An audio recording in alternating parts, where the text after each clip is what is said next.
पेशे खिदमत है उर्दू मोहल्ला की जानिब से। कान्हा के पहलू में जब जब गोपी देखी जाती है, कान्हा के पहलू में जब जब गोपी देखी जाती है, राधा की आंखों में तब तब लाली देखी जाती है।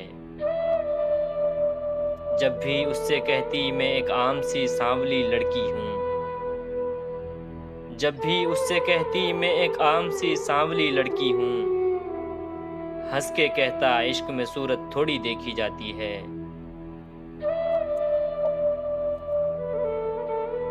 कहते हैं कि एक शहजादा पानी पीने आता है, कहते हैं कि एक शहजादा पानी पीने आता है, और समंदर में एक मछली रोती देखी जाती है।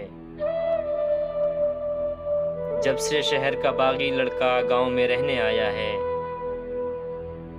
जब से शहर का बागी लड़का गांव में रहने आया है, तब से गांव की हर शहजादी हंसती देखी जाती है। काली सूरत वाली लड़की अब तेरा अल्लाह मालिक,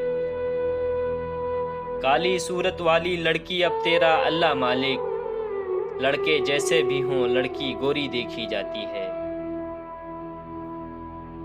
इश्क का मतलब गांव में जोया कत्लो गारत होता है, इश्क का मतलब गांव में जोया कत्लो गारत होता है, यानी हम जैसों के घर बस पगड़ी देखी जाती है।